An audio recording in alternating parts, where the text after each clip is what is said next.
বাজার থেকে চড়া দামে ইলিশ কিনে আনছেন, কিন্তু রান্নার পর সেই স্বাদ বা গন্ধ কিছুই পাচ্ছেন না। আফসোসের দিন এবার শেষ। পদ্মার ইলিশ এবার পৌঁছে গিয়েছে বাংলায়। বাংলাদেশ থেকে চলতি মৌসুমের প্রথম দফায় ইলিশ এসে ঢুকেছে রাজ্যে। বৃহস্পতিবার বিকেলে পেট্রাপোল স্থলবন্দর থেকে পদ্মার ইলিশ বোঝাই গাড়ি ভারতে প্রবেশ করেছে। প্রথম দফায় বৃহস্পতিবার বিকেলে বাংলাদেশ থেকে 9টি গাড়ি ঢুকেছে। পেট্রাপোল সীমান্ত দিয়ে এদিন প্রায় 40 মেট্রিক টনেরও বেশি রূপোলি শস্য এসেছে বাংলায়। ভোজন রসিক মাছে ভাতে বাঙালির ইলিশের রসনায় তৃপ্তিতে এবার আর কোনো খামতি থাকবে না।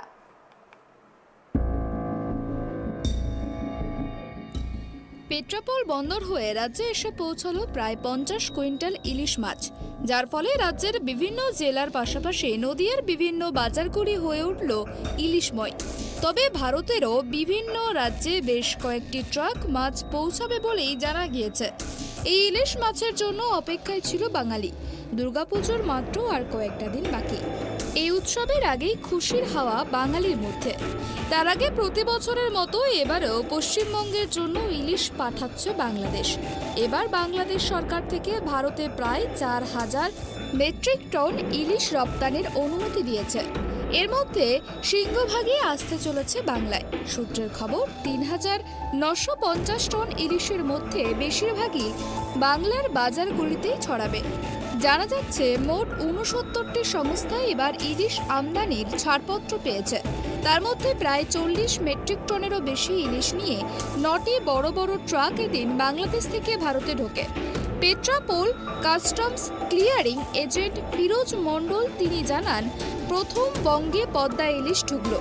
এখন 9টি গাড়ি এসেছে, পরে আরও 3টে গাড়ি আসবে। বাংলাদেশ আমাদের পাশের প্রতিবেশী এবং খুব বন্ধুত্বপূর্ণ একটা দেশ। সেক্ষেত্রে আমরা প্রতি বছর নাই, আমরা এবছরও ওয়েট করেছিলাম যে আমাদের অন্তত পদ্মার ইলিশটা কবে ইন্ডিয়াতে ঢুকবে। তো সে দিনটা আজকে অবসান হলো।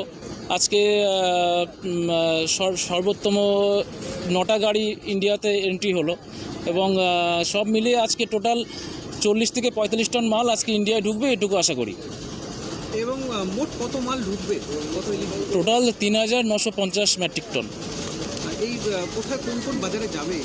এটা ওয়েস্ট বেঙ্গলের বিভিন্ন মার্কেটে চলে যাবে। হাওড়া, পাতিপুকুর, শিয়ালদা, দিনাজপুর, শিলিগুড়ি, মুর্শিদাবাদ। কেমন ওজনের মাছ থাকছে?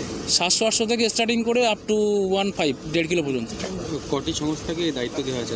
টোটাল 79 সংস্থাকে, মানে এক্সপোর্টার, ইন্ডিয়াতে মাল ইম্পোর্ট করতে পারে। আসবে ইলিশ?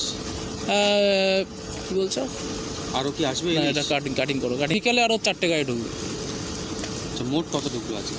আজকে মোট বিকালে 4টে আর সকালে 9টা ধরিয়ে আপনার হচ্ছে টোটাল 13টা 40 থেকে 45 টন। এদিন যে ইলিশগুলি এসেছে তাতে ছোট ইলিশও যেমন পাবেন, আবার বড় ইলিশও পাবেন। সুতরাং দাম নিয়ে বিশেষ দুশ্চিন্তা থাকছে না। 700-800 গ্রাম থেকে শুরু করে 1.5 কেজি পর্যন্ত আশপাশের ওজনের পদ্মার ইলিশ ঢুকেছে বাংলায়। জানা যাচ্ছে কলকাতা, হাওড়া, পাতিপুকুর সহ রাজ্যের বিভিন্ন প্রান্তের বাজারে এই ইলিশ পৌঁছে যাবে। এর পাশাপাশি উত্তরবঙ্গের ক্ষেত্রে দিনাজপুরে ও শিলিগুড়িতেও পৌঁছে যাবে বাংলাদেশের ইলিশ। এটা বরিশাল থেকে। কবে ঢুকলো? এটা আজকে ঢুকছে। কতটা আছে এই গাড়িতে? এতে আছে উস্তাদ জানে কয় টন আছে এটা বলতে পারবো না। আজকে কি প্রথম আসলো? আজকে প্রথম আসছে। এটা ফার্স্ট গাড়ি? আমারটা আছে সেকেন্ড ভিডিও।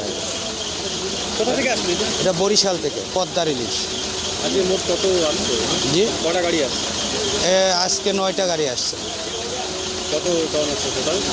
এটা তো বলতে পারবো না। কি নাম আছে? মোহাম্মদ নুর ইসলাম। বাংলাদেশের বাণিজ্যিক দপ্তর সূত্রে জানা গিয়েছে, মোট 79টি সংস্থাকে ইলিশ রপ্তানির জন্য দায়িত্ব দেওয়া হয়েছে। 30শে অক্টোবর পর্যন্ত দফায় দফায় ইলিশ আসবে বাংলায়। নদিয়া থেকে মলয়দের রিপোর্ট, ট্রাইব টিভি।